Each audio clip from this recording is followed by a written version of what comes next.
So I'm signing with my next guest, Ada, who is CMO at Nordcurrent. Ada, we just came off a fantastic unfiltered panel. You had a lot to say, so I want to pick your brains a little bit more about Nordcurrent and your experience marketing there. So thank you so much for joining me, first of all. Very happy to be here. So Nordcurrent makes a range of many games which are hugely successful globally. And I wanted to kind of know, how do you appeal to so many different cultures, yet keep that unique brand voice? What is your sort of advice for those wanting to do that? Well, I think one thing, if we talk about our flagship games like Cooking Fever, it's been out for 10 years, so we have 47 locations now. Mm-hmm. So going from the classics, we're talking food, for example, that appeal to everybody, to having more kind of culture-specific restaurants and themes. Also events, occasions to kind of acknowledge everybody, acknowledge different cultures. Obviously, you probably cannot fully include everyone. Yeah. But we try to do the best with the celebrations, daily events. If we don't manage to do it in the games itself, we do it on social media. So we're just trying to make sure everyone feels welcome. Okay, nice. And my next question to you is kind of like you mentioned. So you guys do Cooking Fever, you do Sniper Arena, you have a whole host of very different games. So how, you as, chief marketing officer, how do you sort of unite all these games under one umbrella as a marketer and make sure that your marketing voice sort of appeals to all of them? I mean, it's different marketing strategies and approaches, I guess, for different games because the audiences are quite different. Right. Take Sniper Arena or Cooking Fever.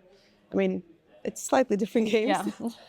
So I think it depends. And what we have is, for example, talking to the community, we have community specialists. We have different tones, different approach, and very different personalities that work on the games. And I think that's a very big key, communicating directly. When it comes to user acquisition, it's a bit different because you test out different things and actually, by testing things, surprise you. So I think it's just a little bit of personalization and just trying to match the right people on the team to the right games.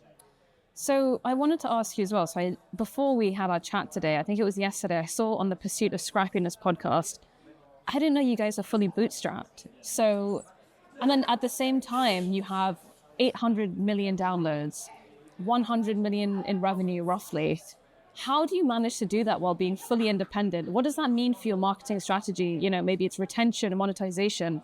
I want to know more about that. I didn't know. That's fantastic. So for me, I always tell a story that not only bootstrapped, it's a family business that actually has celebrated 23 years just last week. Wow. So it's a long business. And I think overall for the company, it's the agility and being very flexible, adjusting to the market. So the company and Nordcurrent itself started as a outsourced for PC games, then created their own, then went into mobile games where we did very well and started growing. And then now we're also going back into the PC again.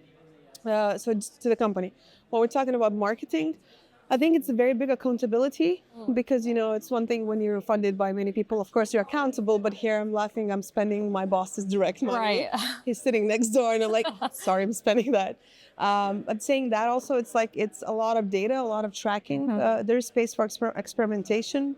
But I think Nordcurrent is also, I could describe it as steady growth. So there's no kind of a panicky, drastic moves and stuff. It's tested versions, tested things, tested games and kind of strategies we know and trying to learn from the things we know to build up for next. Okay, and my last question for you. We all love a bit of prediction. So what is your sort of top prediction on what's to come in the marketing space for mobile games as Chief Marketing Officer? Well, should we talk about AI? No, we shan't. I mean, if it's related to your predictions, I want to hear it. I mean, of course, AI is something we have to mention because it's becoming part of everyone's daily routine, including, game communication and so on. But I'm the one who keeps repeating about the importance of communities and the people and our players. UA is getting more and more expensive. That's not a surprise to anybody. And monetization in the games is becoming quite difficult. So I think I have this phrase I use in a couple of podcasts, like our community is our anti-churn tool. So I think we need to look into that. Content created by our communities, engaging players as our kind of creative agencies. Yeah. And using their voices instead of ours. So I hope that's the future. But there's the other side, of course, the AI, a lot of games coming up, a lot of competition, and really finding the unique voice to stand out for all the noise. Amazing stuff. I love how much emphasis you guys put on community for your games. I mean, the game, as I mentioned, 10 years, Cooking Fever has, and people are... My favorite game, by the way. I know I'm not I love that game. I didn't ask to say that. She didn't. Yeah, I didn't know.